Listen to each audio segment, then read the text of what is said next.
Ooh. Welcome to the Church of Mabus radio show. It's Friday night. It's 7:08 p.m. Central. You're listening to United Public Radio, 107.7 FM New Orleans. We got Wham representing here with us tonight up in New York City. Well, not New York City. I always mess that up. Hudson Valley. Well, right now I'm in Albany, but yes, I'm not in New York City. And tell us about your new audiobook real fast. Yes, my book, Mysterious Beauty, Living with the Paranormal in the Hudson Valley, is now available on Audible. And you can listen to it anywhere. Right now, they're having a special promotion. And I'll post this again to your Facebook page, but I've got a special link that if you link to it, you could listen for free. Cool. So, and I got a copy, and it's good. Everybody check it out. Tonight's guest, Al Goingback. It's great to have you here, Al. Thank you for having me, guys. How you doing? And doing pretty good, sort of. Hanging in there. Moshing to the apocalypse, for sure. It's definitely it's crazy. Scary out here. Yeah, definitely. So, Al, that's your name, right? That's your real name, or is it a pen name? No, that's my real name. It's on my birth certificate, driver's license, passport. Yeah. Cool. It's one of those crazy names. It opens it up to all kinds of jokes and stuff. Like he's going way back. I bet so. Is it your power animal too, as well? The owl. Yeah. Owls are actually bad luck for my tribe. It's really? Owl comes around, we go running. So I guess maybe that's why I know his name. I'm bad luck for everybody. I've heard that too about owls being bad luck, but in paranormal, they usually are like a signal before you get alien abducted. Like they come around and stuff. Well, that's what they say. Owls are not what they seem. They're neat. As it is in Twin Peaks. And here where I'm at in Graceville, Florida, they are outside at night. So creepy. It's freaky. There's so many of them at night. Like there's a lot. And we have a little chihuahua, so you have to be careful. No, we've had no problems, but there's so many. I've never, since moving here, I've heard them, and it's eerie. I like it, but it's definitely they make some eerie noises at night for sure. And I can remember coming across your, go ahead. I was saying, I love hearing owls. They're beautiful. But then after I hear them, I'm like, am I going to die tomorrow? What did that mean? Why did he call out? Did he just call my name? Yeah, they definitely sound creepy.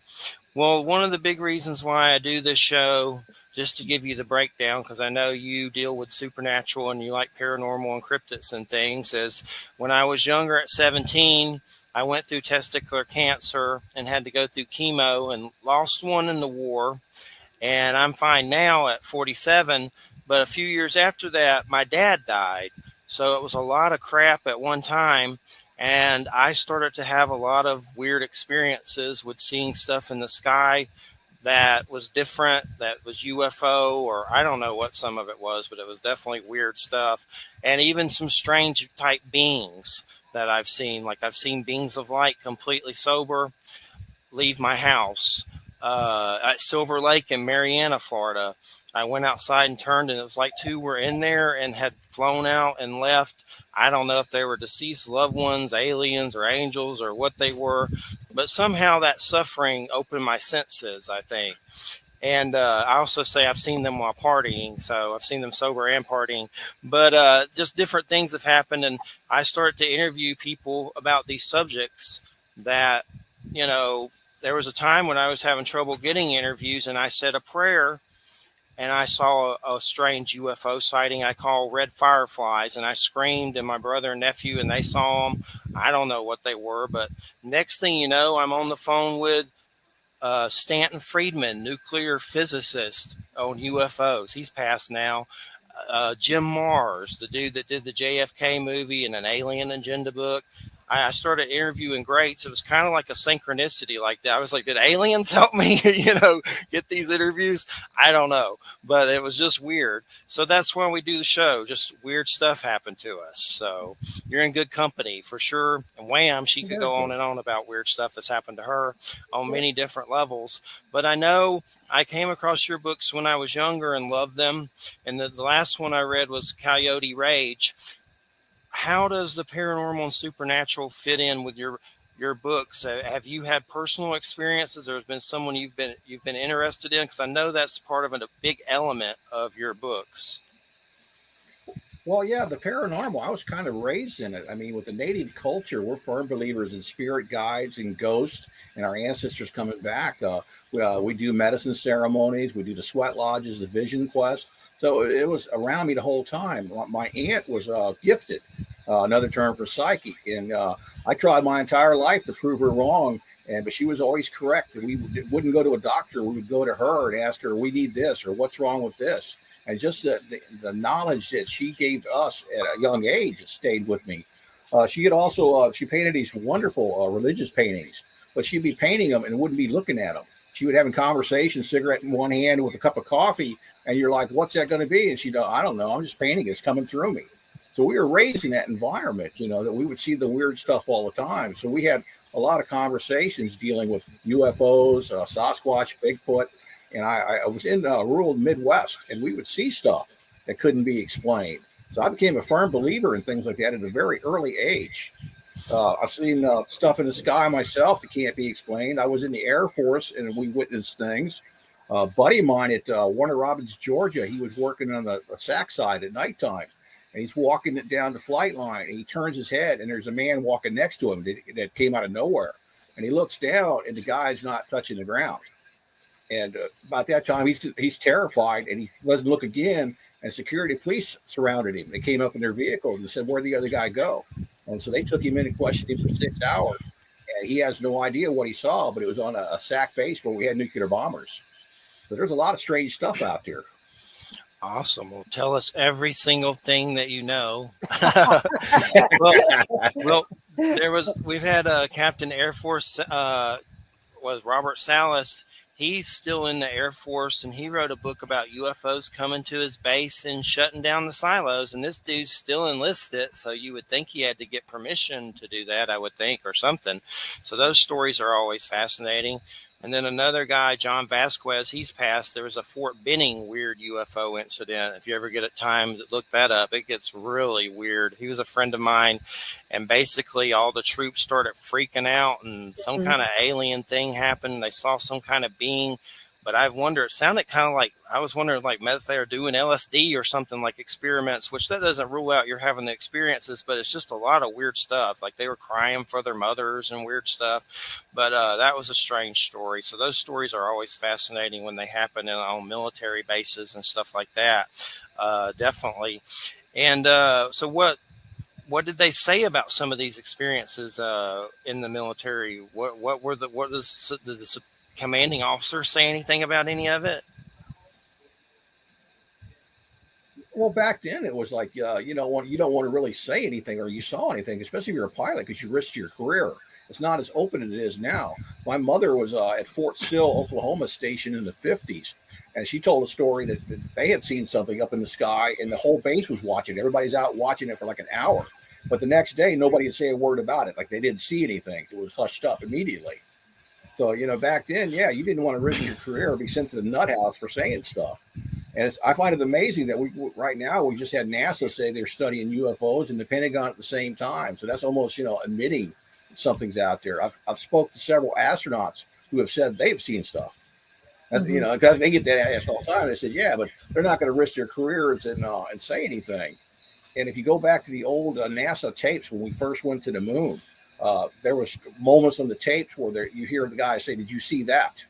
But since then, they started doing a 3-second, 5-second delay. So they were cutting that out. But the very early recordings, you hear that they saw something and they're talking about it. But since then, that's all been censored.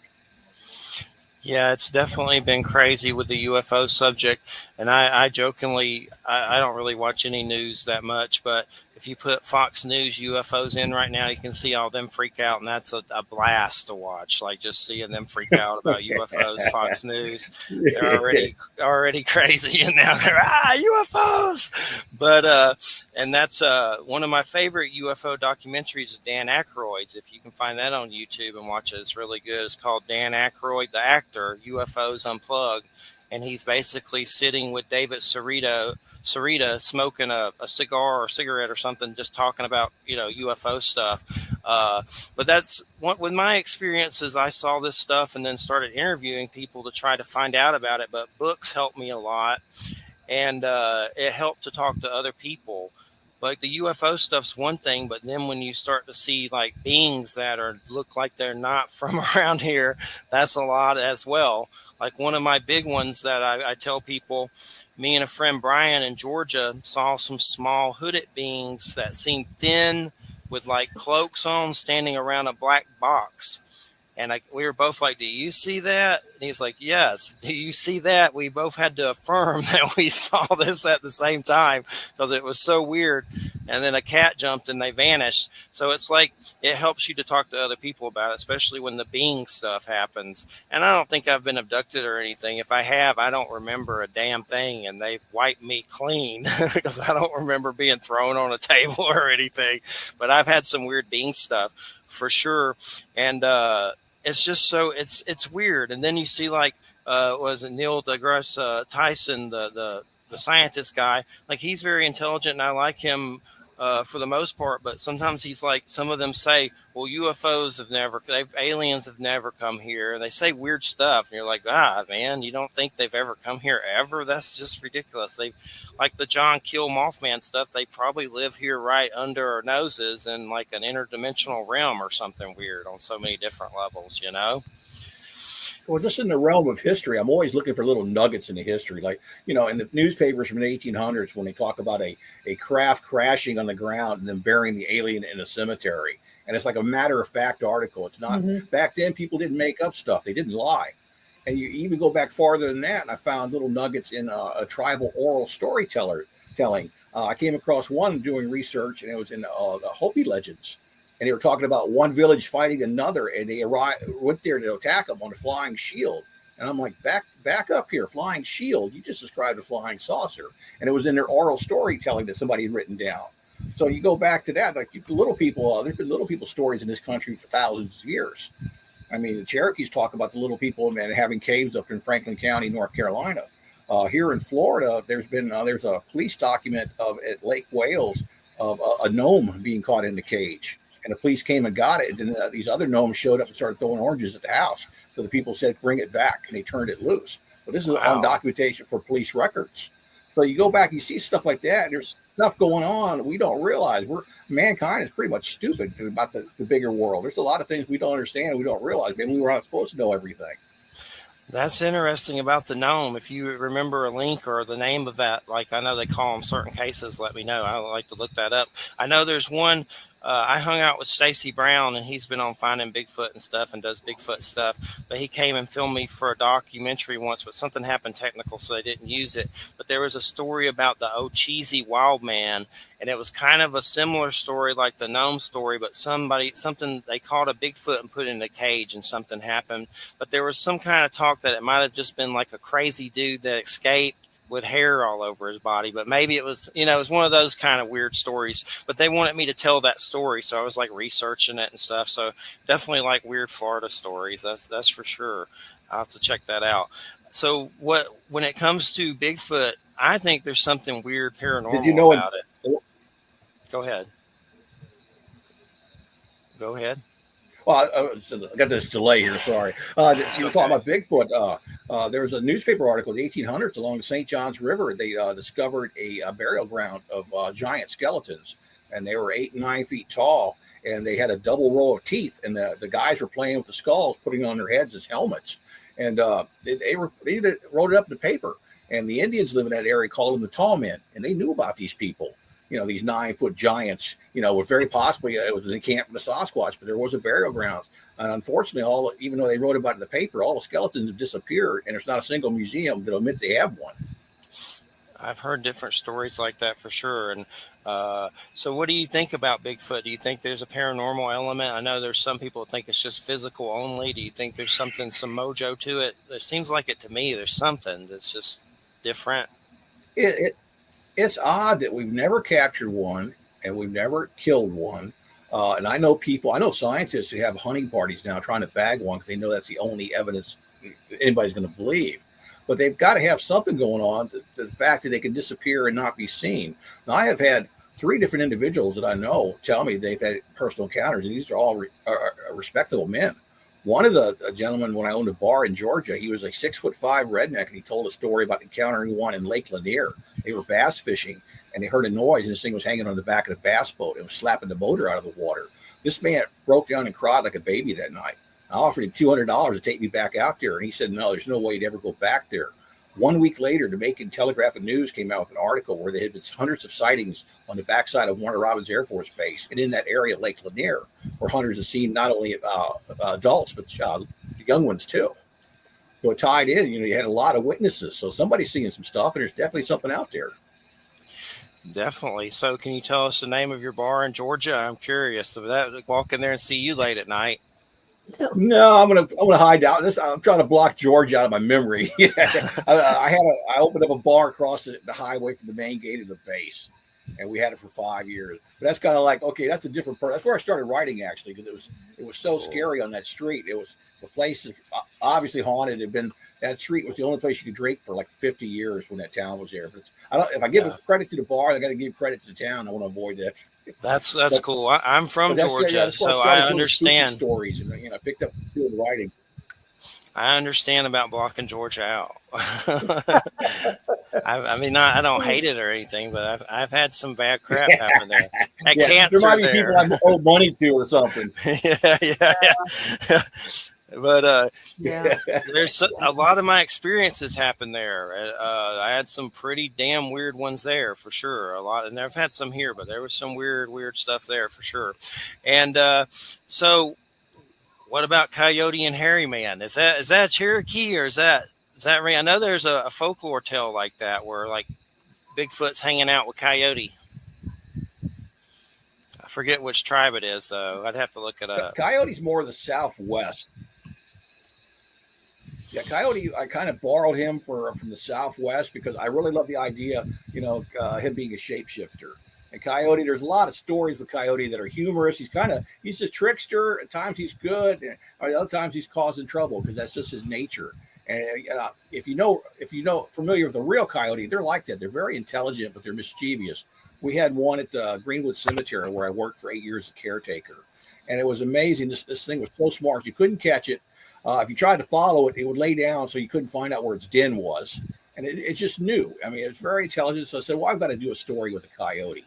And I'd come across an old legend about shapeshifters, about turning their skin inside out to transform, unlike the Lon Chaney werewolf. So I wanted to use that to just do the whole trickster stuff. And at Coyote Rage, I really wanted to go crazy and make it more like an oral story that I grew up with. I wanted to bring in a lot of the culture, a lot of the beliefs. So we got little people, we got the bone pickers, and it's all based on legend and fact and part of the culture. Yeah, I really enjoyed the book, and it was cool how he's like seeking to bring back his kind and kind of like get rid of humans, right? Because they're, troublesome. So it's definitely good. Yeah, definitely. And Coyote, I've always had I've loved those stories, and I've had some native ladies. They made this shawl with him on it for me. That was pretty cool. They paint it. So I've always enjoyed those stories. And once I actually had a run-in with a coyote that's kind of a sad story. And I don't think I've ever told it before, but I've been thinking about it lately because it makes me sad. I came across one like there. I was in this house renting from these like hunter dudes, and they had one in a cage because they had those dogs, that would, I guess they turn it loose or whatever. But it was in the backyard, and I came across the cage, and he was in there, and I had never been near a coyote in my life. I didn't know much about them. I was younger, and I felt bad and wanted to let it out, but I was afraid to, because I was, first off, I thought I'd get in trouble from them because they were pretty, like, mean hunter dudes from the South. And then I just felt bad. I always felt bad that I didn't let it out, but it was like near a shopping center. Like they had this little piece of land. So, I mean, I always hope it got away, but maybe it didn't. But I always felt bad. So I've always been trying to do stuff like when Christina sees those things where you help save coyotes, like I try to do that all the time where they're, protect them somehow with some of the legislation and stuff to make up for it. But I've always liked those stories. And I mean, they're weird. They're really, really, I have a lot of the folklore books, and some of them are bizarre and funny. And, I like the trickster element, and that's a big thing in paranormal. That's got trickster written all over it, with some of these experiences. Does the trickster deity come up in any of your teachings and stuff that through your life that's come up? Like, is there a coyote or something similar? Or Well, yeah, there's with the southeastern tribes, instead of coyote, you have rabbit, and a rabbit does the teachings. I mean, where he's getting in trouble and stuff, and you're learning from him by his mistakes. And it's like the coyote, you learn from his goof offs. There's a wonderful coyote story that I love telling. It's about coyote. He's being kind of lazy. He's looking for a free meal, and he came by the house of Beaver, and he asked Beaver if he could feed him. And Beaver said, "Yeah, as long as you don't question where the food come from." And Beaver invited him into the den, and Beaver called to the little thing of water in the floor, and Beaver's sons came up, and the dad Beaver killed all three of his sons and cooked them up, fed him to Coyote. And so Coyote's like, whoa, man, this guy killed his own sons. And about a week later, Coyote was in the same area, and he was hungry again, looking for a free meal because he's kind of lazy. And he went in there and saw Beaver, and Beaver said, sure, I'll feed you. And Coyote watched, and Beaver called his sons up again. They were the same sons. Hit him on the head and cooked him up. Coyote's like, wait a minute, we just ate these guys last week. What's going on here? So Coyote said he was going to leave, and he snuck around and hid in the bushes. And he watched, and he saw Beaver gather up the skins and the bones that were left, and he threw them in the water and said a prayer, and his sons come back to life, and the little beavers come back out. And so Coyote's like, wow, that's some great magic. I'm going to do that. And so Coyote went home and invited some friends over for dinner, and he did that to his three sons. And he killed them and ate them and served them, and he went to the water because he had memorized the words. But Coyote hadn't paid attention. He didn't know that Beaver kept the bones and skin of each animal separate. Coyote put them all together in one bundle and threw them in the water. So when sons came back, some had 2 legs, some had 4 legs, one had 2 heads. And so he made this terrible mistake. And the moral of this oral storytelling that we told the kids is you don't mess around with stuff you don't understand, especially magic. definitely. That's a good one. Definitely eerie for sure. I like it. I like it a lot. And the coyote, coyote rage. There's so many different elements. Is that something that you're going to continue later doing? Like, is there going to be more anything attached to that in the future? I am going to continue it because the characters are so much fun. Not only is Coyote a great character, even though he's inherently evil, but Raven and Mouse, that combination there, I just got to continue with their story. So yeah, there are sequels, but the second 2 books are going to be a lot harder than the first one because you got the big battle elements. And you got the different tribes of animals aligning on whether they're going to be on Coyote's side or on Raven's side. So it's going to take a lot of, it's like Lord of the Rings Native American style. So there's going to be a lot of elements. That's why I haven't done it yet. But yeah, it's in my head right now thinking about it. I'm currently working on a bunch of short stories I promised to do and another comic book. But yeah, I want to get back to Coyote Rage and continue his story. Definitely. And I know you've won the Bram Stoker Award, 3 times? We just had his relative on, Dacre Stoker. That was really cool. What were the books that won those? Crota won the Bram Stoker Award for Best First Novel. It was also a Stoker nominee for Best Novel of the Year. It was up against Stephen King's The Green Mile. And then Coyote Rage won for Best Novel of the Year. And then the third one is kind of a Bram Stoker's kind of, it's what they call a Lifetime Achievement Award. It's actually a Stoker for everything you've done over your lifetime. So that's kind of the highest award you can get from the HWA. Nice. That's really cool. So who were some of the authors that you grew up with when you were younger that got you into writing?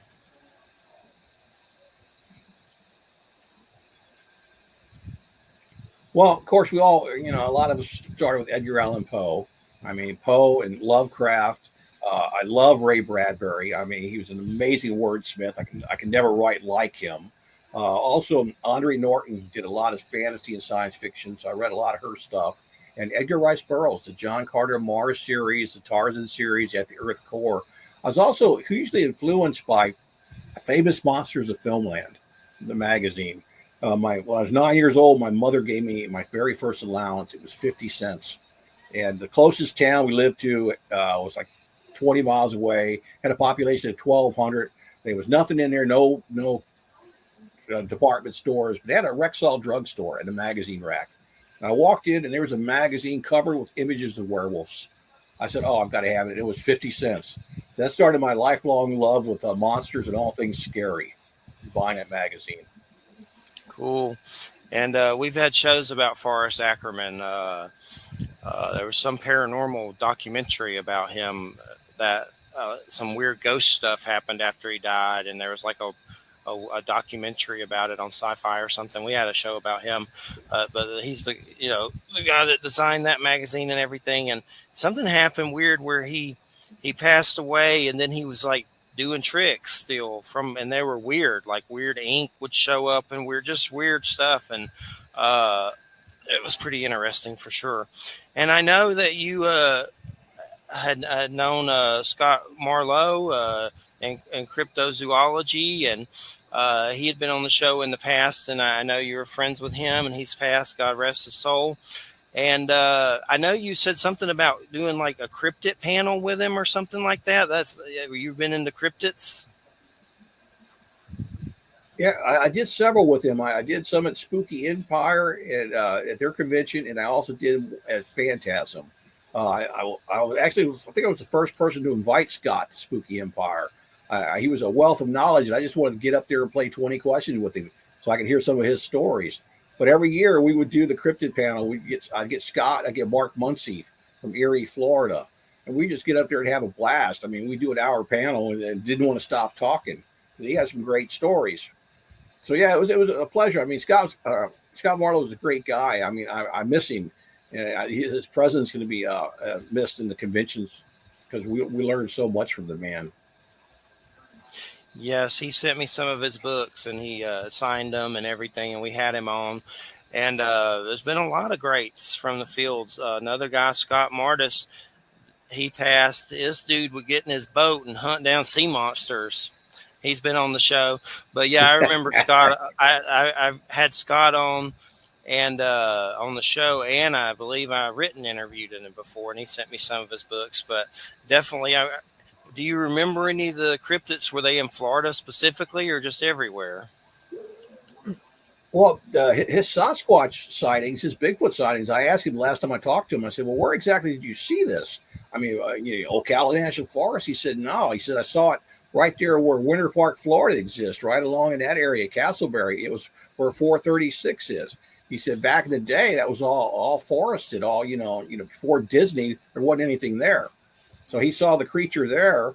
Now, he also researched the Lake Wales water monster out of Lake Clinch. He called me one time because I was at Greenwood Cemetery on the caretaker. He said, "Do you have a certain person buried there?" And we went and looked and said, "Yeah, there was. It was the guy who died in 1926. Well, the legend was he went down to this lake to fish, and he didn't come home. And they found him the next day with his face bit off. They couldn't identify the bite marks. And the rumors and the local legends was there was a water monster in that lake. And I think Scott even did an article about it for Mysteries Magazine." Wow, that's definitely interesting. And do you look to cryptids a lot for when you write your books and research them? Because I mean, it seems is there other books that have embraced the different cryptids on some level? Well, when I wrote Crota, my first novel, Crota is about a prehistoric creature the size of a grizzly that loves to kill and hunt for pleasure because mankind's the only creature on the planet that hunts for sports. I said, what if you had a creature this big that did this? I wanted to make it believable, so I surrounded it with folklore and Indian legends and cryptids and all this stuff to make it more believable. And I guess it worked because I've actually had people come up to me at a powwow and say they saw the Crota walking around the Ocala National Forest. And so, unfortunately, a lot of everybody who reviewed it said it's an Indian legend. It's not something I invented. So one of the largest gaming companies in the world come out with a game extension called the Crota's Lair. And it's about a creature living in an underground labyrinth on the moon. My book's about a creature in an underground labyrinth on this world. So I'm sure they were inspired by my stuff and figured it was public domain because it was an Indian legend, not realizing it was something I had invented entirely myself. And I know it says in your bio, and you've said this, that you would go, you lecture throughout the country on customs and folklore of American Indians. What kind of gig was that, or was it always related to your books? No. I just, even before I did the books, I looked around, and the native culture at the time, there was hardly anybody doing the teaching, and non-native society was ignorant of the culture. That's always been the case. There's always fear and misunderstanding because you don't know anything about it. I said, well, and what they were teaching in schools wasn't accurate. So I started lecturing for free in grade schools and high schools and public schools and Boy Scout camps and YMCA, just so somebody could go out there and put the stories out there. The kids are very receptive because nobody had bothered to do that. Of course, I used to upset the teachers, and especially in grade schools. I'd walk in, and a lot of times in November was a big month for studying Indians. And I'd go in here and say, well, I know you're studying American Indians in class, but I'm here to tell you what you're learning is wrong. I'm going to tell you the truth. So I did it just for the love of doing it. And I did that long before I ever published the stories. At the time, I was still writing martial arts articles. I was just getting into fiction. But I figured, I never charged a single school. I would never charge a grade school or a child because, the knowledge was given to me, and I've got to give it on. I've got to pass it on. That's very cool for sure. And when it comes to writing a book, did it take you a while to do your first book? I wrote some in the past, and I haven't wrote any in years. So they seem like a real big pain in the butt. And my biggest weakness has always been editing. But for you personally, did it take you a while to finally get that first book published? And what were some of the ordeals? Well, luckily, when the first novel, I already had an agent because I had sold 2 children's books. I did a short story, and a friend of mine sent it to another publisher, and they liked the short story, so they asked what I had. So I sold a couple children's books to an educational publisher, and that led to me getting an agent for the novel. Now, Crota being the first novel, I think he probably submitted it to every publishing house possible. And when it finally did get purchased, it was bought by Donald I. Fine Incorporated. Now, this was bought at the time that Donald I. Fine, the book company, was being bought by a larger company, and Donald I. Fine, the publisher, the man running it, was dying of cancer. And so I had an editor who quit to become a real estate agent. So it's pretty well, the book was orphaned before it ever began. So I was lucky it even came out there. And it came out with, a terrible cover and a very little fanfare, but it got really good reviews. So you never know, but it was all the work of the agent who got it out there, and he never gave up on me. Very cool, for sure. Were you always good with editing, or did you have trouble with that? I always had trouble with it, like an idiot. I always have trouble. I got books sitting here about, editing and adjectives and adverbs. I hate this stuff. I'm the worst grammar person in the world. I do have, writers got to have a good editor. And I've always had great editors. I mean, that's important. I mean, they're going to catch the stuff, the mistakes. I do a ton of rewrites until I can't find anything else myself wrong with it. And I'll send it off to them, and they'll tell me what's wrong. With the bigger publishers, they'd always send, the changes they'd want. I get mad and throw the changes across the room and stalk out of the office and be mad for 3 days and come back in and pick them up and say, yeah, they're right. This will make the story stronger. What kind of screenplays have you worked on? Are you still working on some of those? Is there any that came to fruition? I get the worst luck in that. No, I've done stuff for, I did some short subjects that have been made. I've done some PSAs. I came really close a couple times. I had a screenplay based on my novel, Evil Whispers, and I had George Romero wanting to do it. George has been loving my stuff for a long time. He wanted to do Crota, but didn't have deep enough pockets. So we pitched the screenplay and the novel to a film company. took 5 months to set up a conference call with George and the producer from the film company, my agents, and it was in California. And in 5 months, the producer hadn't read the script. I have George A. Romero online, the guy, Night of the Living Dead. We'll do the movie for $5 million. I said, hey, you're going to make your money back in just DVD rentals out of the machines. So the guy was like, well, let me tell you what. He goes, I'll go home and read over the weekend, call you on Monday. And he never called on Monday. He called on Tuesday, said, I need another week. Well, during that week, the writer's strike hit out in Hollywood. I couldn't talk to anybody. I couldn't talk to George. George's Diary of the Dead came out, was snapped up by the Weinstein brothers, and they wanted a sequel. So it killed my deal, all because that's what happens in Hollywood. I have the worst luck. I had another one based on my novel Breed. We were starting to filming it, and they had contacted me, said they'll start filming the following year, and it was set in St. Augustine. They said they could shoot in Puerto Rico because that's where they had some money backers. Well, the hurricane tore up Puerto Rico, so that killed that deal. Man, and I know worst luck ever. What about I came across that Jericonda Joe, and I had no idea you were involved with that. I just seen on Bloody Disgusting, and I started reading. I was like, Al Goingback, I know him. And then what was the deal with that? Was that another one that kind of fell through the cracks? That was a student film that they did at Valencia. Romero wrote the screenplay for it. I actually got sent down to audition for the part of the Seminole Indian. I was like, oh, this is George's stuff, And I was kind of worried because I left him a note because it was the Seminole Indian. The story had killed a Florida panther illegally.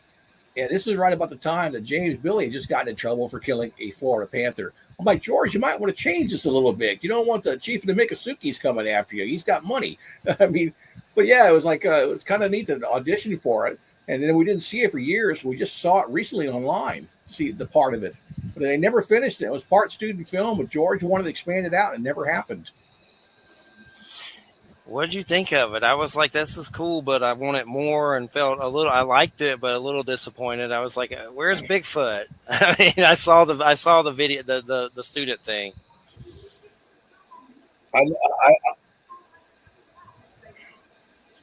Yeah, they had just gotten basically the live audience TV show thing. We're just getting into the woods with the Sasquatch. I think Rick Gonzalez did the special effects makeup on it. I think he still got the head of the creature. But yeah, they were supposed to come back and finish it, but it never happened. And I heard that there are rumors that George has several movies like that have been buried away. So hopefully, all this stuff is archived now at, I think, the University of Pittsburgh. So hopefully they'll start bringing some of this out for us to see. Yeah, for sure. And yeah, I mean, I enjoyed it and everything, but it left you wanting more. And then when you saw all the sketches of Bigfoot, it made you want a lot more because the sketches look really awesome. What I saw, the pictures and everything, and that was weird. Is that Jericonda place really in Florida? They filmed somewhere in Florida. I'm not sure where they filmed it. Part of it was like on the backside of the college, but I think the little where they had the festival was somewhere down south a little bit. But I think that was a fictional name. I don't think it was a real place. I just wondered. But yeah, it was interesting for sure. And then I saw you involved, and it's like, that's cool though. You got lots of George Romero stories. That's pretty awesome for sure. What did you talk? You talked to him on the phone, voice? George was a sweetheart. I wanted to work with him. I've talked with him. I've hung out with him at conventions. The first time I talked to him, he contacted my agent. And it was the first conference call with him because he was interested in doing Crota. And every time I saw him at a convention, he would ask about Crota and if I had still had the rights to it. And I'm like, yeah, George, I'm saving it for you. And I was saying, because he wanted to do it. And I thought he could really do it justice because he wanted to do it traditional. He didn't want to do it CGI. So broke my heart when he finally passed away because I was still dreaming of us working together. I just wanted to be in the corner and watch the man do his thing. Yeah, it was definitely a great, and that's cool. At least you got some cool stories and got to meet him, so that's good for sure. And so when it comes to, I guess, some of the lectures in Native history, I don't know. I know there's a lot to talk about with it. What are some memorable things that you usually spoke about to set people straight, like with the history and things like that? And I know there's a lot, but maybe if you could just go over something.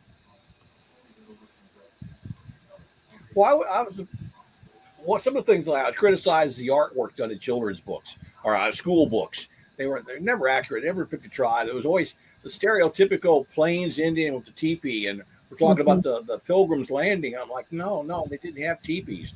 I mean, that's a tent for a tribe chasing the buffalo. I mean, the Indians on the east coast of America lived in houses. They had wooden shelters. They didn't have to move around. They were farmers. They fished. They hunted. I mean, the Cherokees didn't have teepees. So I would tell these people that. I said, this is you're thinking basically you're showing something that looks very primitive, and the kids didn't understand. They was cities when the white man arrived here. I mean, the smallpox and other disease wiped out a lot of the Indians. But I used to point out to the kids, I said, pick up a map and look at the names on the map. I said, all those Indian names were usually places where they lived. I mean, I got maps from the 1700s and the 1800s of St. John's River showing all the tribes where they're located along the river. And people don't realize that. In Florida, they think about the Seminole Indians, and that's all you think about. They don't teach about all the tribes that were here before the Seminoles. I mean, there was dozens of tribes throughout the entire state. And when the Spanish came, not only did the disease affect them, the Spaniards wiped them out. I mean, they enslaved them and took them to the islands to work in the sugar field. When the Spanish finally left Florida, they took about 80 Indians with them. That was all that was left. I mean, there's actually written accounts and diaries of Spanish priests about traveling with the conquistadors and how they would travel with a large pack of dogs. Well, they didn't have dog food, and they would feed Indian women and children to dogs for food. I mean, these are barbarians. They're looking for gold. And when they left, when the Spanish finally gave up Florida and left, they left their cattle, they left their livestock here. So the Seminoles were, basically the Creek Indians up in Georgia, looking at Florida. They were having problems up there with the white people. They're looking at Florida, this wide open area with these herds of cattle. So they come down and took over and established in Florida. And of course, after they got established, the white people started looking at the Seminoles like, what these Indians got the state to themselves with the cattle. So they come down and took that from them. But people don't understand the history of Florida. It's so, it's so varied and diversified, and there's so much to it. People like when you hear Key West all the time, they say, "Oh, that's the westernmost island of the Keys." No, it's not. It's the name's based on Key Wessel, which is Spanish for Bone Island, because when the first people arrived in Key West, it was covered with skeletons. It was a burial ground. So you hear all these weird tales from Key West. Well, that's why the whole island was a burial ground. But this stuff is not taught in schools. I mean, they don't teach you that. In Miami, it was common practice back when Miami was first being established. A lot of burial grounds there, native burial grounds, and they would give the skulls away for souvenir or sell them to people coming down to the tourists. They were a nice tourist item. This was common back then. But none of that's in the history books. I tell kids, I said, you need to really understand the entire state or the entire country. I mean, history, it shouldn't be covered over. We may not like what we hear in history, but we should understand it. We should know it. That way, the mistakes and the bad things won't get repeated. Definitely, for sure. And I'd never heard some of those stories, and I'm always wanting to learn about all that. We have a lot on about shamanism and stuff, and that's some things that's helped me when I was going through a hard time with all the cancer and my dad's death. And so I try to get on a lot of different people about that subject. And it's just something healing about it. But these stories, learning the truth, is definitely, fascinating. Have you ever wrote anything about the history of any of this stuff, like in a book in written form? I put them in my stories. I consider myself more of a oral storyteller than a writer. I try to write the same way the elders, my ancestors used to teach the kids. They didn't give them books. They would share a story, and the lesson was in the story. And the story entertained, and you got the lesson, and without realizing you got it. It was like putting candy coating a medicine and giving it to a child, and you just throw it out there. If I write nonfiction books, a lot of people are not going to pick up a nonfiction book. You're going to, I don't want to be educated. This is going to be boring. But if I put a little tidbit in there, a little story, a little truth in the story, and you're enjoying the story, and I've got some monster chasing people all over the place, and there's blood and mayhem and just a lot of gore. They're being entertained and they're being educated, whether they like it or not. They're not realizing they're learning something too. So I'm more of a storyteller than a writer, and I've always been that way. Definitely, and you can definitely see it in the books. Let me see. I think I've read like four of your books. There's a couple I need to dig for on eBay and get that I missed. And didn't you do some? I saw something. You do comics too. Didn't you do some Batman thing at some point? I saw you talking about that. Well, Or I was one of eight writers selected for the DC Writers Workshop. It was a 13-week course. I think it was 2016. I was picked, and we spent 13 weeks online, learning the comics. At the end, I wrote a comic for them. I actually wrote a Poison Ivy comic for them, and they were like, "Why pick a villain?" I said, "Well, you guys, Poison Ivy to me is not a villain. I mean, she's a person who likes plants better than she likes people. And I know a lot of women like that. I mean, I said in my culture, she would be a medicine woman. Now, I just got contacted yesterday to do another comic for another company. It wasn't DC. So I got 3 stories I'm bouncing around. I'm hoping I can have time to do a story for them too. Comics are a lot of fun, but the formatting takes a lot of time and thought. It's not like a free flow short story where I can just sit here with my eyes closed in front of the computer. But yeah, comics are a whole new thing for me. I read them as a kid, put them aside, but I love doing them.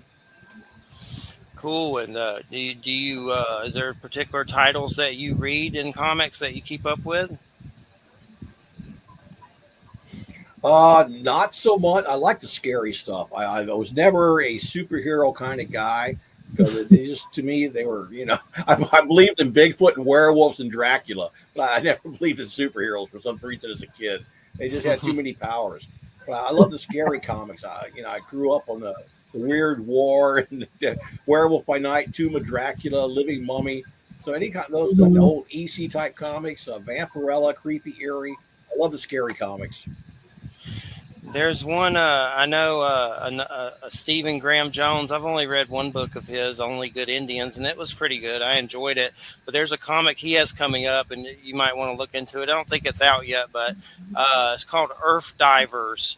And I'll read just a little clip from it.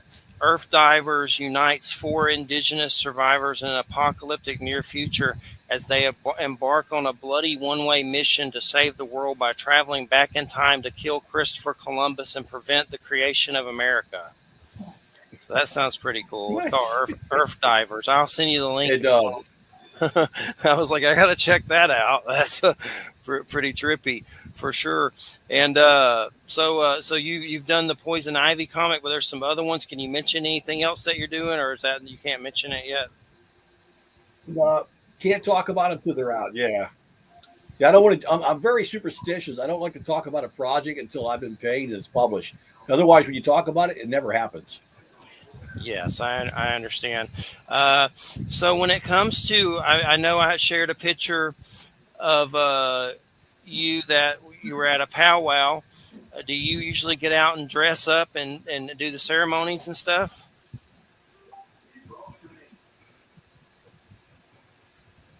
I do. I don't dance as much as I used to. I think that photo was from a veterans dance at the Mount Dora powwow.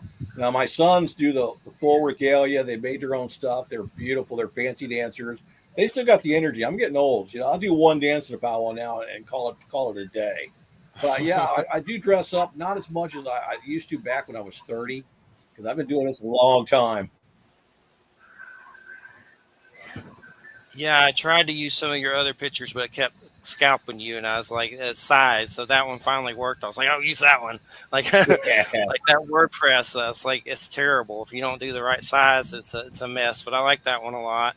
And when it comes to these ceremonies and stuff, I mean, is that I hear from a lot of different people that it's something to do with sky people and things like that. Is there any kind of element like that into it of like alien kind of stuff with some of the dances? Well, well, I have heard, I've researched, and there are several tribes that'll tell you that they came from the Seven Sisters, from the Pleiades. They traced their ancestors that way. So it does appear in some of the folklore and some of the legends. Like I said, the Hopi had the story about the flying shield. Uh, they also talk about coming up from the underground through a Sipapuni. That this level here, we're on the 4th level, and there's 3 levels below us, and they came up from underground. The Apaches talk about spending time back in the day with the ant people. So yeah, it does come into it. I did see a report one time that the Choctaw. Now I've been trying to find this again. I haven't been able to find it. But they would go up to Cahokia, to the mounds there just on the east side of the Mississippi River there at St. Louis, and do a ceremony to the sky people. And which is interesting because a lot of the mounds and stuff that are in America, when the white man first came here, they would ask the Indians living in the area who built the mounds. And their reply was, we don't know. They were here when we got here.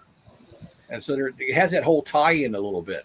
So yeah, there are things a little bit in the oral stories, a little bit's been handed down. Of course, the pictographs out west, some of them look like they're aliens. So you never know. I mean, I see certain tribes in Central America, South America, and even here, where they misshaped the head of the children, and made them the flatheads and stuff. And I always wondered, like, why would you do that unless you saw somebody who looked like that? Somebody that you really respected and praised, and you wanted your kids to look like those, that they were of the higher level. I've always wondered about the whole misshaping of the skulls down in Peru and different places like that. Yeah, those get pretty weird when you see them. I mean, they try to explain it away with something, but it's like, that's pretty weird looking. I mean, maybe they are doing the weird whatever they did to do that, but it's still weird. Like, there's different things with it. I know one of the subjects that I enjoy to talk about, but there's not many subjects with this that really scare me. There's a few, but not a lot. The S Walker, and I'll say Skinwalker. I don't even like to say it, so I say S Walker. But and another one's that H.H. Holmes guy. He gives me the creeps. That Chicago killer guy that trapped you in the house, the hotel, and cyanide you. I've had his living relative on the show, Jeff Budget, so that gets real creepy. But is that anything that comes up in the lore down here with the S Walker situation? And does it come up in your books, or you thought about it? I kind of briefly touched upon that when I did Coyote Rage with the Skinwalker. I mean, Skinwalkers. I mean, now the folklore is they're more like creatures. But with the original stories, like the Navajo and stuff, they were more like witches who could change your skin and shapeshift. And they weren't friendly. I mean, they were something to be feared were these people. So there are still people who firm believe in skinwalkers.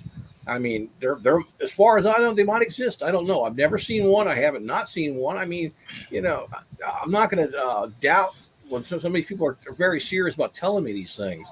That's like the stories of the little people. I got friends who go to the Sundance out in South Dakota, North Dakota area every year, and they said that they're firm believers of this valley out there, and it's known as the Valley of the Little People. And they told me a story that they had camped there one time before the Sundance, and one guy had woke up because his tent was being shaken, and he unzipped his tent and he couldn't see anything, but he said he could see his friend's tent, and it looked like something was grabbing the fabric and climbing up. And he swore this would be a true story. And he said the people living in that area won't go in that area because they're fearful of what's down in that valley. So, the fact that these are, in remote areas, skinwalkers happen in remote areas. Now you got shows like Skinwalker Ranch where people are saying they're seeing stuff. So you never know. I mean, you're talking there's werewolf stories in America now that we didn't have before. So there's could be a lot of things out there we don't know. I mean, some people believe in ghosts, some people don't. Are they believe because they're real? Are the other people not believing because they just never seen one? And you have Dogman, all that's gotten pretty weird with the Dogman stuff. I've seen weird stuff about that. A photo that supposedly was taken recently outside a zoo, but they didn't know if it was real or not. There's a lot of stuff like that. And I saw something on YouTube that was questionable. There was no evidence, but a guy saying they found a body and there's police and paramedics on some Dogman channel, which I don't know what that was, but there's a lot of weird stuff. You just never know. And Dogman could be werewolf. I mean, it's kind of similar. We've had Linda Godfrey on, and she's knee deep in that stuff, like serious researcher, Beast of Bray Road, and all that stuff. And Secret of Skinwalker Ranch. I've read the book by George Knapp and a column something, The Hunt for the Skinwalker. And then recently there was a sequel to that book, Skinwalkers at the Pentagon, where it just came out. It's a sequel to the first book. And these military personnel claim that they went out to Skinwalker Ranch and came home, and phenomenon followed them, and their children felt like their children were in danger and weird stuff like that. So that's pretty interesting. But yeah, that Secret of Skinwalker show gets pretty crazy. First, you don't know what to think of it, but you know the history, and then you got people getting radiation burns and almost dying, and it's like someone going to die in this show. And then the dumbest thing is they named the computer Satan there. It's like, is that a good idea? I don't know if that was a good idea. Like, should you really name your computer Satan at Skinwalker Ranch? Just like John Carpenter movie, Prince of Darkness or something. But there's just so many fascinating things with it. So when it comes to paranormal, have you seen any Bing type stuff, like something like an apparition or a Bing? I have seen apparitions, ghost, when I worked for Greenwood Cemetery as a caretaker. That was common seeing stuff. I mean, even in the daytime, one of the craziest things happened. I was taking a break and I was in the old section, in section A. And I'm sitting on a John Deere Gator and I'm reading a copy of Fangoria magazine of all things.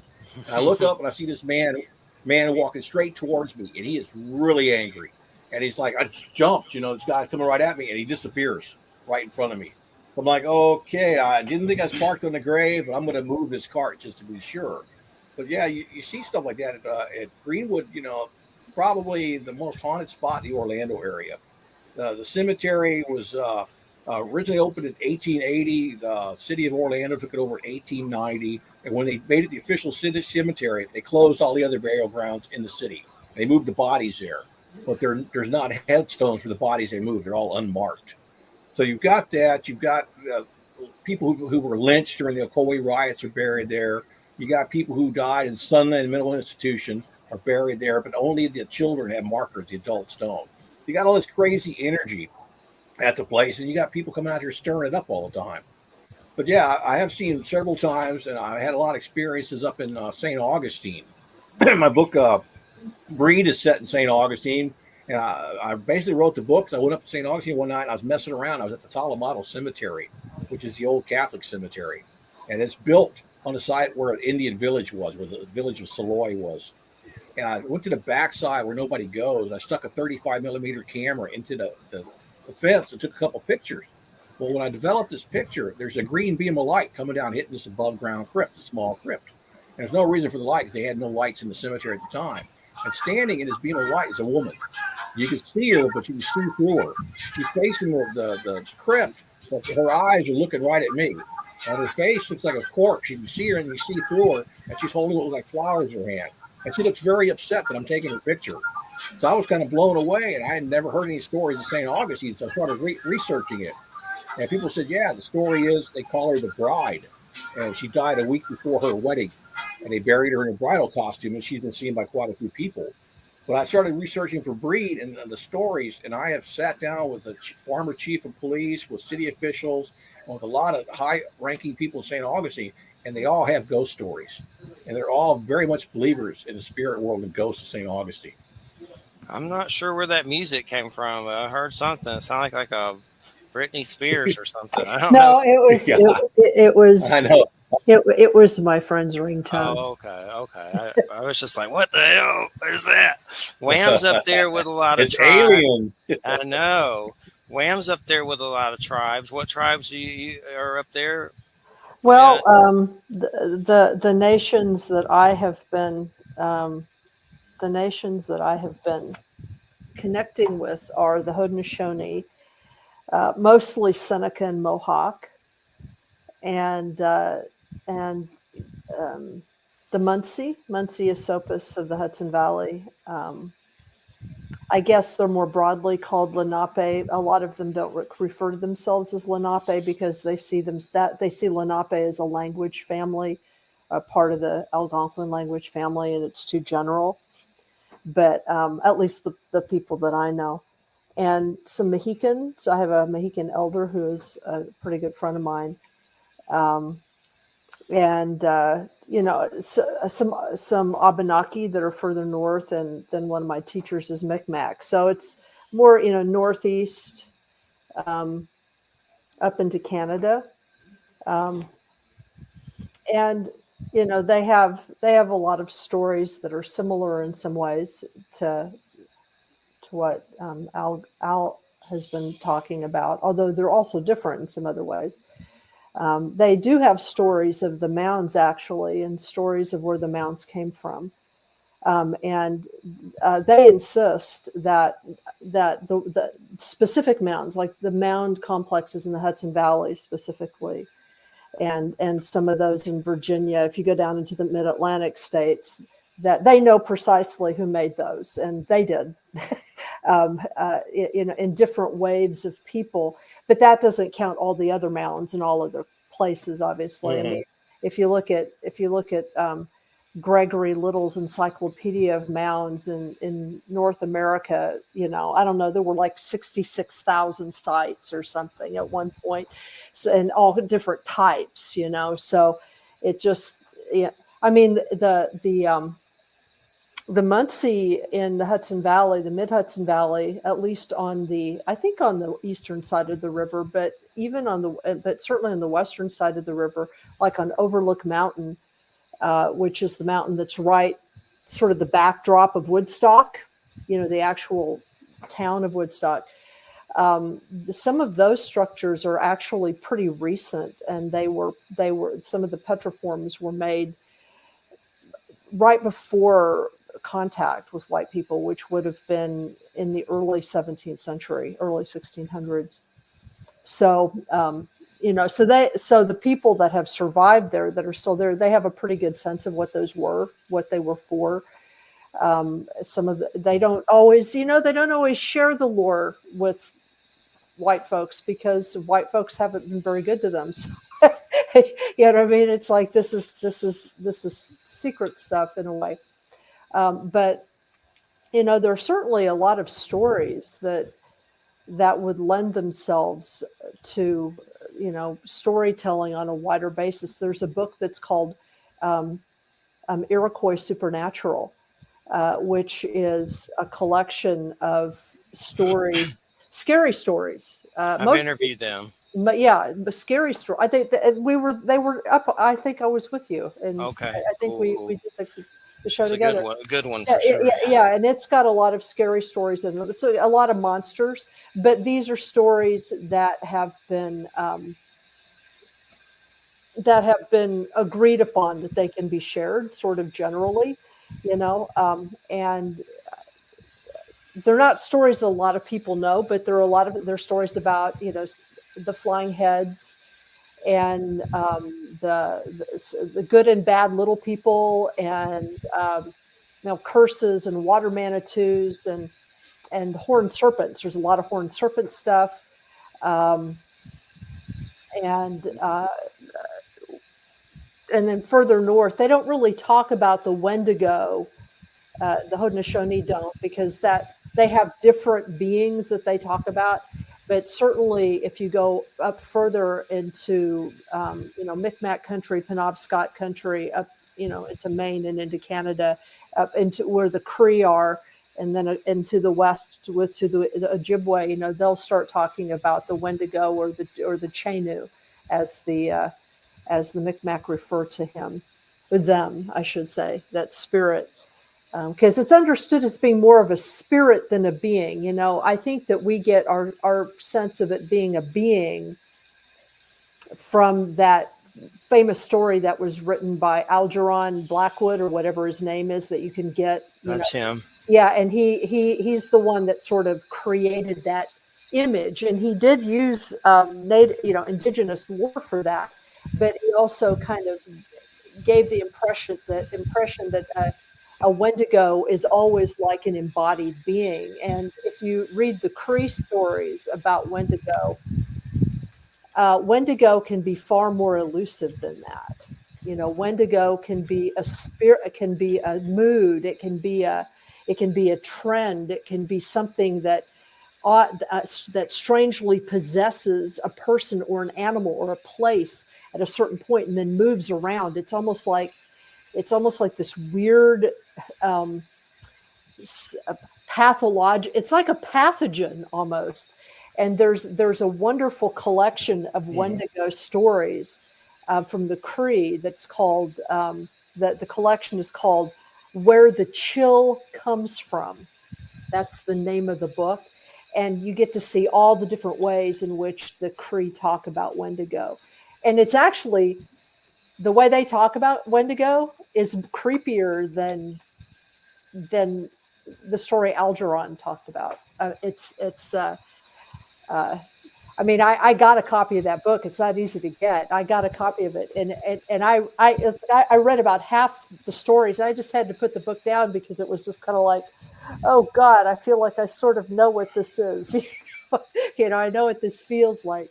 You know, um, and it follows people around. It follows people around when they are greedy or when they are too afraid or when they are desperate. It sort of follows those those feelings that people have when they let their guard down, and they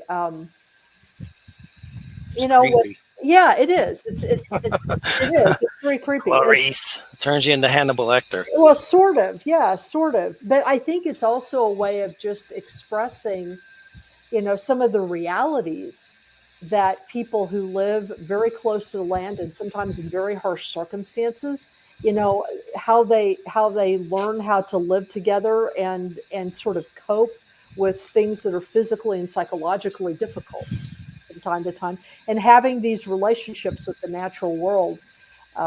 It's just interesting. But I think that there's a lot of fodder for stories. I mean, I've thought of a lot of stories, but I haven't decided for myself whether I'm really comfortable using native materials to write some of these stories, because I mean, I do have indigenous stuff in my background, but I don't like come out and say, I'm indigenous, because do I look it? No. And I didn't grow up with it. So, I don't feel like I can really sort of tell stories in that idiom, but um, there's certainly a lot of really fascinating ways of ways of understanding human evil and suffering and heroism and what love means, and they're great stories. You know, they're great stories. I've heard it called Watiko or something, like some book was called that, Yeah, yeah, Wetiko or something. that's it's Wetiko. Wetiko is how you say Watiko. that. Wetiko. Yeah, there are like four main Cree dialects, and so depending on sort of which dialect you're using, how you pronounce it is a little bit different. But then there's another book that's called it's a book that was done by the Anishinaabe and the Ojibwe, and it's called the Mishomis book, and it's kind of like a creation book. I mean, it's for anybody, but it's written like a kid's book, and it's probably the best introduction to Ojibwe cosmology, even just kind of Algonquin cosmology that I've ever read. But it's got some really interesting ways of understanding, how what we call evil came into the world. And it's got a very specific story about Bigfoot, who Bigfoot is, where Bigfoot comes from, what the purpose of Bigfoot is in the world. It's it's. I mean, I agree with Al. I think these stories should be known. This stuff should be known, not only because it's part of the history of where we're sitting. I mean, obviously, but they're just great stories. They're stories that they certainly have changed my life. Listening to these stories. Um, Definitely, and I've always had an admiration for the culture, and I've had some strange things come up. Like, I can remember younger days, a mushroom situation. Not to go into too much detail with that, but I saw some native ghosts, and it was like standing in my room, and they were dressed in full attire. Now, it seemed like they were ghosts. I don't know if it was just my imagination, but it seemed like I really saw them with my eyes, and I freaked out and ran out of the house. And my dad, who's passed now, he never drunk booze, he never did drugs, never did anything. He claimed he saw a chief ghost around the house in Georgia.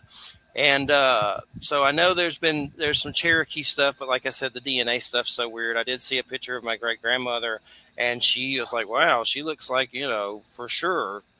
She had dark skin, and look, their clothes even look uh, native. But and there's another thing that's happened that I've talked about before that's weird. I would have a dream of like it looked like a western or movie or something, but it was a preacher hanging a native, and I would wake up and sometimes have a crick in my neck. And I was always like, well, I hope I was a native in a past life and not the a-hole preacher. Like, I don't know what it was, but there's always been weird stuff, dreams and things. And I don't know what any of it means, but I love the knowledge. There's just something powerful to it. It's of the earth. That's why I like the shaman topic. It's helped me, deal with things. And when you do shows like this, and shows like, with the shaman topic, I feel like it raises consciousness and helps. So that's why I like it. And that's why I enjoy it. There's just something powerful to it that feels good and feels right. And I've always said with the UFO and paranormal stuff, go to the American Indians, because that's the place to go to learn what it really is. A lot of the white folk stuff is just fear based.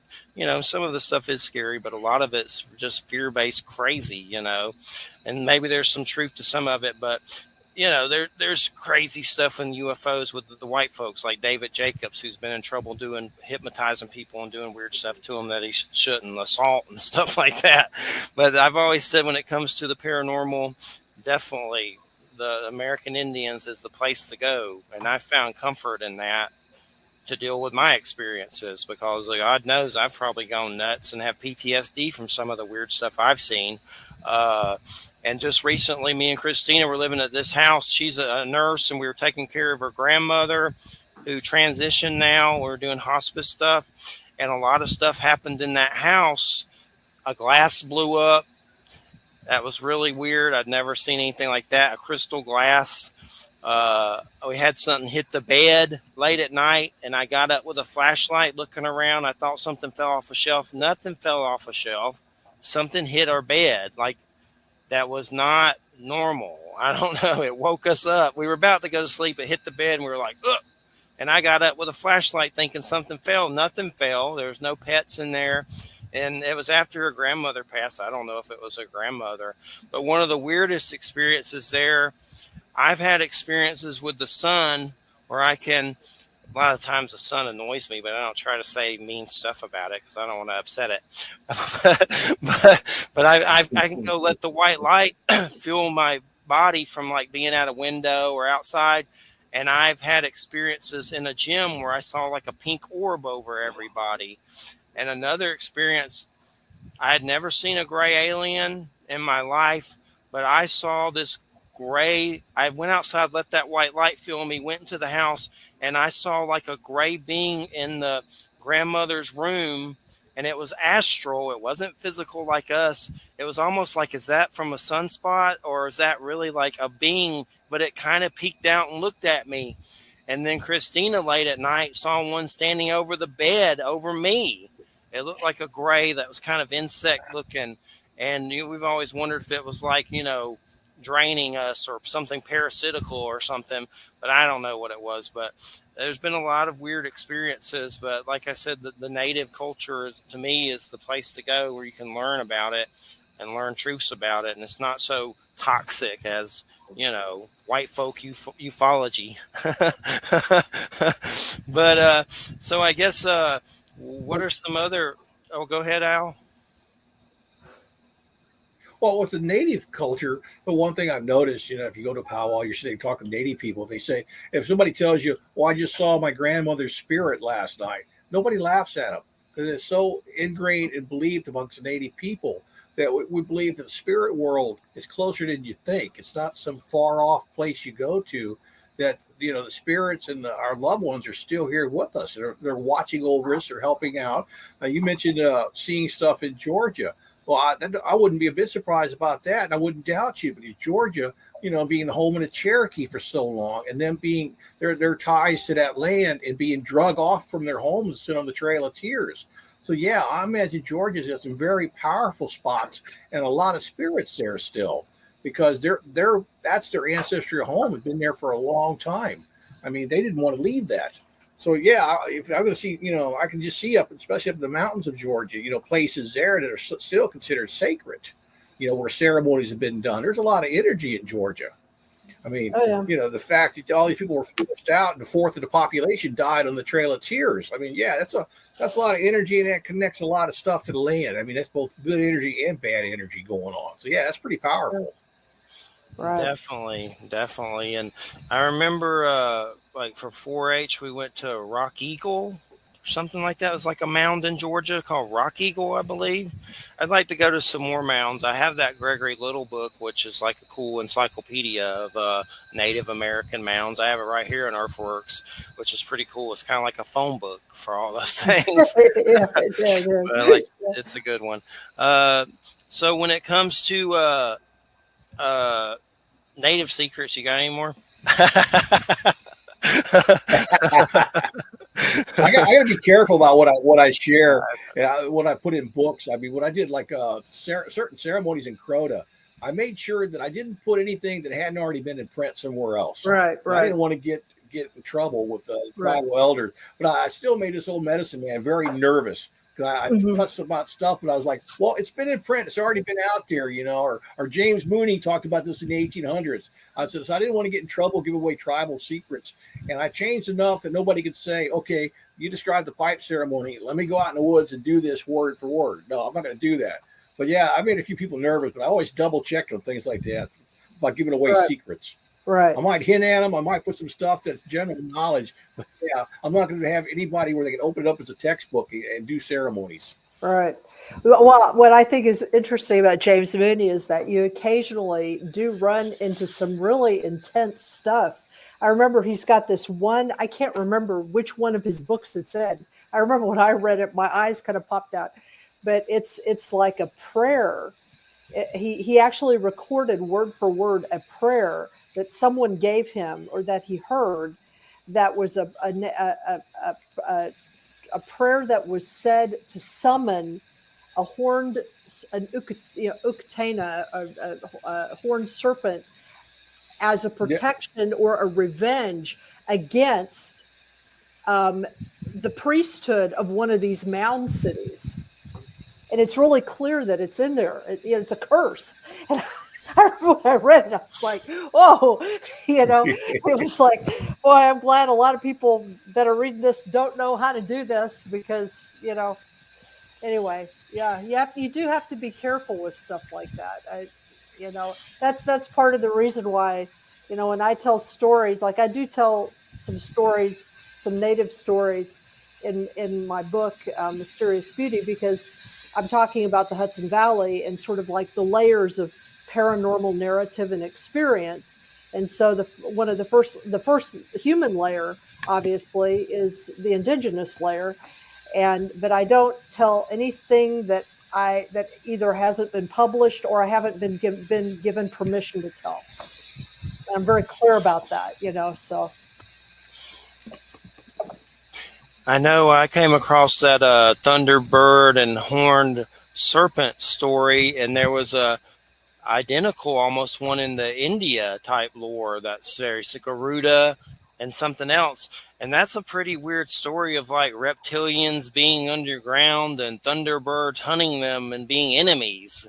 And you could see the same similarities from different cultures with these same beings. That's pretty cool when you come across stuff like that, and I love Norse stuff and things like that, and the native and the India stuff. I don't know much about it, but I've come across some pretty weird stuff where they're like intermingling their deities with Thor. Like there was some weird thing I came across. It was like one of their dudes was hanging out with Thor from the other situation from the Norse. So it gets pretty neat. And I've always found the fact that maybe Vikings and natives met on some level interesting, which is possible. It did happen in Greenland. I mean, in Greenland, yeah. I had my partner's eldest daughter went to Greenland for 6 months to help with some scientific stuff. They're like, they're studying climate change and the melting of, the ice cap up there. And she said that, this isn't known much outside of Greenland, which she found very bizarre. But, the Vikings that went to Greenland, they didn't, Greenland is very different from Iceland, and they didn't actually survive there very well without the help of the indigenous people there.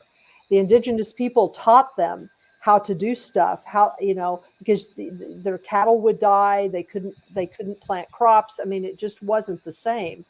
And so there's actually a mixed culture there. It's indigenous and Viking, and then Denmark took over part of the island for a while. So there's some kind of a Danish overlay there. I can't remember if it's considered a Danish protectorate yet or not. I think they gained their independence pretty recently. But anyway, so you did in Iceland, in Greenland, and certainly parts of Iceland, you certainly did have Vikings and indigenous people, at least sometimes, mixing. Did the Vikings stay nice, or did they screw them over like the Pilgrims, like those naughty Pilgrims? They didn't screw them over like the Pilgrims because they were a minority. That's part of the reason why the Vikings didn't survive in North America proper, because they were a minority of people. They came at a time when there weren't gobs of people trying to escape Europe. Okay. So there weren't that many of them, and their technology was frankly no better than the technology of the people that they met. So the Vikings died. They died out or intermarried. There's a lot of evidence in the history books and stuff about the connection between different cultures. I mean, you look at some of the dances that the Apaches do, the headdresses they wear are identical to some that are done in Africa. I mean, you look like you're wearing the same costume. James Billy, chief of the Miccosukee, he's a singer, and on one of his cassettes, he counts from 1 to 10. The words are identical to my wife's tribe in the Philippines, one of the little tribes. It shows the intermixture, and her culture is so similar to the Native American of this country. It shows that people did intermingle more than we thought back in the day. The Florida Calusa Indians had double hull canoes that were seaworthy. So there was a lot of this going on, this travel. It may have been a small amount, but it was enough to do the interchange of knowledge or of language. And some of this does mix up. I was shocked when I knew that the Miccosukee and Titirai in the Philippines had some of the same words. It shows that one time in history there was a connection. There was, maybe one person made it here or a couple people made it there, but it did happen. What was that singer's name? Was it Jim Billy? James Billy, yeah. I looked it up. It said that Seminole Tribe of Florida politician who chaired. He did songs too. He's got several cassettes out. He's very good. He was a gator wrestler too, one of the best I've ever seen until took his thumb off. And his wife wouldn't let him wrestle anymore. Wow. Did you see that, or is that just history? I saw him wrestle. I didn't see that, but I saw him wrestle a 9-foot 3-inch alligator at Rollins College in Winter Park, Florida. And he wrestled it in a tank of water, so it had the advantage to the gator. It was the biggest gator ever. What's the funny thing is the night before, I'm sitting on the tailgate of its pickup truck, and it's nighttime, and I look, and there's this huge gator coming out of the back of his truck. I'm like, James, get your gator. Now, James told me a story I'm going to share. It was kind of amazing. People where Disney is the town of Kissimmee, and people laugh if you pronounce it Kissimmee. They'll make fun of you. But the story that James Billy told me at Rollins College, he said back in the day in the Seminole War, it's the Second Seminole War, the men used to travel with the women, the Indian, the Seminoles. And one day they left their women at the river, said, "Go ahead, make dinner. We're going to go fight these white guys." Well, they lost against the white guys, and the soldiers knew that the women would be close by. So they tortured the men, and they found out the location, and they descended upon the camp with the women, intending on raping and murdering. And this one woman stood up, and there is no word in the Seminole language for rape. So she said, Kissimmee. In other words, do what you want with me and let the others go. And they did. They let the others go, and they raped and murdered her. Now, she was renamed because of what she did. They called her Kissimmee Billy, and she's buried down in South Florida. This is the chief of the Miccosukee Indians that told me this story. So the land where Disney sits with the high ticket prices and taking money from the tourists is actually sitting on Rape Me, Florida. Well, that the ironies never cease. That's by the Yeah.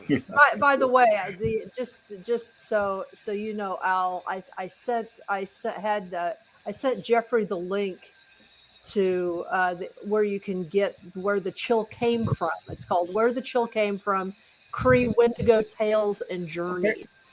I sent it to him. Oh, very I looked. cool. I looked up Jim Billy, and the first song that came up was Big Alligator. I'll It's a have to good check song. it out. I, I, I'm not. I grew up with R. Carlos. I always have trouble saying his name. Is it Nike? Nike? Nakai? He Nakai. does Nakai. Nakai. Okay. Nakai. Love his Nakai. music. And then was it Redbone? But I'm not familiar with too much more, so I'm always open to more native music for sure. I like it. Well, there's Superman. I've heard of that. I have Yeah, heard Superman. Superman is I dig it. great. I love him. He's great. There was some Best hip hop. I forget that what was that show, Reservation Dogs? Did you get to see that? All that we had talked about it some with Al, and you saw it when. But there was some song about fry bread that was funny. That was those little two small dudes, and I forget their names right now. Funny Bone and Mike or something like that. The little dudes that are in that show, but they sing. That's pretty good. They did something on Howard Stern, Rain Dance or something, and it was one of those shows where you sing, and he was one of the judges. But they said afterwards it started raining outside when they did it. But they're in that Reservation Dogs show. Is pretty good.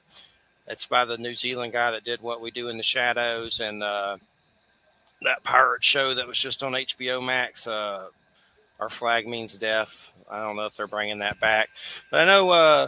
Let's see. It's we start at 5. We stop at 5 minutes till. It's 34 after. What kind of movies did you grow up when you were younger? I mean, what were some of your influences in horror or any kind of movie that you grew up with? Well, let's see. That was back in the day when we had 3 channels. So I watched a lot of creature features we had once a week. So I got to see some of the old classics with Boris Karloff and Bela Lugosi. Ebbett Costello was on every weekend. So I watched all the Ebbett Costello and all the Bowery Boy movies. And so I grew up with the comedies and the horror. And I love the creature features. We had our guest host, they had the creepy guy who introduced the movies, was a guy named Seymour. So it was Seymour Presents. So, Nice. A lot of some of the original Frankenstein and stuff, I didn't get to see until later in life because they didn't show them on TV. I had to be happy with whatever I could see.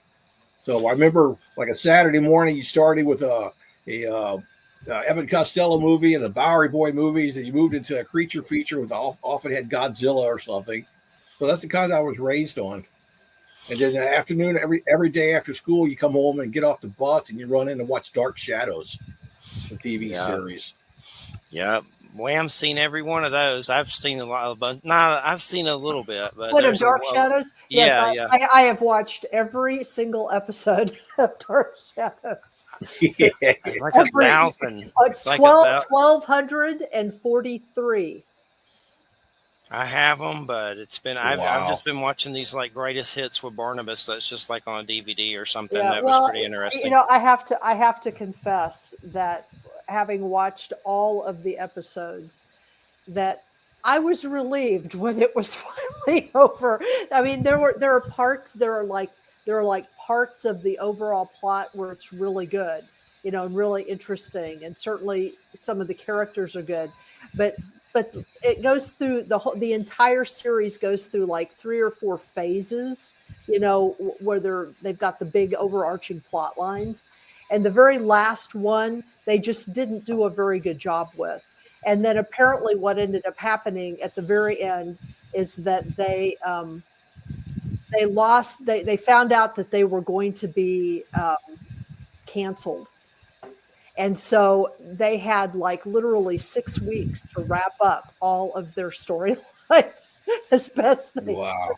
And so like the last batch of episodes suck. They're just terrible. But by that time, you're so committed. You've seen 1,200 of them or whatever that you're like, okay, fine. I'll just the rest of them. So you do, But There anyway, was that Tim Burton movie. I don't know what he was thinking. It was okay, but it wasn't that great. It was a comedy. I was like, "What are you doing?" well, I think it's more of it was sort of a walk in nostalgia because when you watch Dark Shadows now, it's very campy. It comes off as funny. They didn't mean for it to be funny so much Yeah. then, but it comes off funny now. I mean, because they're especially like in the first couple years before they even really had a proper prop person. Stuff screws up on set all the time. You'll see someone moving across the stage, and they'll catch the mic boom moving, and you'll hear this thunk as people run into things, because it was all done live, and they didn't edit it, and so I think that's probably it's sort of a fond memory. I think that's what Tim Burton's rendition of it is. It's sort of, Yeah, there's kind of fondness there, you know. I like those shows that are like that tell stories, like Tales from the Crypt, Creep Show. There's one me and Christina are watching, Monsters, that I think Tales from the Dark Side people did it. Even Steve Buscemi's in one of those, which I haven't gotten to that one yet. But it's like these little short creepy stories. It's pretty old. A lot of them are weird. I was like, what channel was this on? I don't even know what channel. It's a DVD set. It's called Monsters. I don't know if you've heard of it, Al, but it's pretty good. Yeah. It's been around for a while. And Tales from the Dark Side. I know there's a connection there to that. That's pretty interesting. But those little Yeah, anthologies. Romero did Tales from the Dark Side. That was his series. So yeah, Right. it's pretty creepy. And like Dark Shadows, the best part's the beginning movie and the images. Right. Just hearing that music, it creeps you out. Oh yeah, the opening credits are great. I mean, they're great, and there are moments. There are moments in that series that are amazing, that stayed with me as a child. That I still remember what their effect on me was because of how atmospheric it was. I try to collect all those Hammer horror movies. I love those. The Hammer ones, from Hammer horror films, Peter Cushing and all that. Yeah, all the the Dracula films. Yeah, there's a lot of the reptile. There's a bunch of weird ones. The Gorgon, but yeah, he's in a lot of the Dracula ones and Frankenstein. I love those. They're supposed to be bringing those back on some kind of level at some point, but it was pretty good. Do you have any books where you've done short stories like an anthology, or has it always just been a whole book's the story? Al. I do have a collection of short stories called Tribal Screams. The collection Tribal Screams is short stories. It came out a couple years ago. It includes a story, Grass Dancer, which was a Nebula Award nominee for Best Story of the Year. It got a great cover by Michael Broom, who actually works on Creep Show, the new series. Cool. So I'm currently working on more short stories. We're talking about Wendigo. I'm working on a Wendigo story right now because I wanted to do something with Swift Runner, who was a true person from history in 1890. He was hanged because he ate his entire family, his 6 kids, his wife, and his in-laws. And he said the spirit of the Wendigo forced him to do it. Mm-hmm. So I thought that was kind of fascinating. You actually had a case where he ate everybody. Right. I found I looked this stuff up. I found he's in Murderpedia. That's nice, but I found it. Murderpedia. I'd never been to Murderpedia, but apparently it's a place. But yeah, that's one of the ones I need to get. Still, I'm going to get that. There's like 2 or 3 I need to get. I know I have 4. I have 3 paperbacks in Coyote Rage, but I need to do some digging. Are all their books pretty much still available? I usually go to eBay and kind of hunt around, but they're on Amazon mostly, right? Yeah, you can find them. They're in the libraries. You can find them at eBay. I got new editions on. Let's see, Coyote Ray's got a new edition. Crota has a new edition of Tribal Screams. Evil Whispers, a new audio edition just came out. They're all available in electronic editions. And then for the original paperbacks, you can get them for a couple bucks on eBay. Cool. I need to dig for a few of them that I don't have for sure and get my fix, no doubt about it. And so I guess when it comes to some of the native things, the spirituality and the lore and the the powwows. Does the subject ever come up about what's kind of going on right now with the earth? Do they talk about anything? Like, I know there's Hopi stuff that they talk about, prophecies and stuff, but right now things just seem crazy as hell. Like every day it just seems to get crazier. Now we got Putin threatening to nuke Ireland and us at the same time. Then you have people in America who I say love Trump, Gooch, and Putin, and think he's doing the right thing in Ukraine because of Nazis. But by that theory, we have Nazis here, so we don't all deserve to die because there's some freak Nazis here. But it's just everything's crazy as hell. So, I mean, does that subject come up with the earth and everything? I've been hearing predictions on this kind of what's going on now for years. I mean, I was fully aware about the Hopi prophecies ever since I was a kid, and we are living in definitely the time of the third shaking that was predicted in the prophecies. I've been hearing since I was 6 years old a warning about beware of the angry dragon when he raises the sleeping head, how the bear and the eagle and the dragon are going to get into it. So yeah, I've been, the elders and the old ones, the ones you can actually see, have been telling me this stuff for a long time. And I got tickled a couple years ago. People started talking about seeing spirits and ghosts. Everybody's talking about, they're seeing ghosts, and more people talking about it. I said, yeah, because the ghosts are all coming back because they want to be here during this crazy times. They don't want to miss the show, whether it's good or not. We're definitely living in interesting times, which is the Chinese curse. But what can you do about it? I've always teased about I wanted to be here to the end of the world, because if you die at the end of the world, everybody goes with you, then you can't complain. Although when you go to the St. Peter's pearly gates and have to take a number, it's going to take a while. But then I didn't realize that in the world was going to be Russia, COVID, and everything else going on at one time. And talking, I was warned about famines when I was a kid, and you always think of famines, you think of places like Africa, but now you go to all these grocery stores and all the shelves are empty. So we got our own version of famines going on in this country right now, and it's every time you turn on the news, it says, more stuff's out, more stuff's going to be you can't find. I turned on the news tonight, and it said there's going to be a shortage in sriracha. I'm like, every time I turn around, there's something you can't find. So in a way, that's kind of a famine. If you can't find the food, you can't eat it. Wow, a siracha shortage. I better tell Christina about that. Yeah. Because of the chilies. And then, so I like sriracha. I never had There's going to be a run on the store now. They're already experiencing it. So like toilet paper. But so the Red Dragons, China, they act like they want to come invade us. Like they act like they're planning on it, which that seems like it would be hard, like not easy. Like just with Russia and Ukraine, that seems like it's a pain in the ass for Russia on many levels. So I just can't imagine someone being dumb enough to come invade America, which they could do it. I don't know. But the Red Dragon definitely seems like them, right, Al? Is that who they're talking about? China? Well, they said the sleepy dragon. I mean, it could be China, but it could also be North Korea, too. That's their emblem, too. Right. So we don't know which one of these crazy guys is going to push the button first. Yeah, for sure. It's definitely creepy, and you wake up every day, Putin's threatening to blow us up. So it's not good. I saw Sean Penn on a Fox interview, and he went over there and was hanging out with Zelensky and stuff and all that. And it's terrible. It's just sick. It's horrible. And it's just weird how people think it's okay that, like, there's weird stuff that says Putin is like, they make him out to be holy, like he's destroying the satanic New World Order, and like they're justifying it. And yeah, I don't like Nazis. Who does? But I don't think a whole place deserves to die just because there's some freaks there. By that rule, we'd all be dead. It's just crazy. It's scary. It's creepier every day, no doubt about it.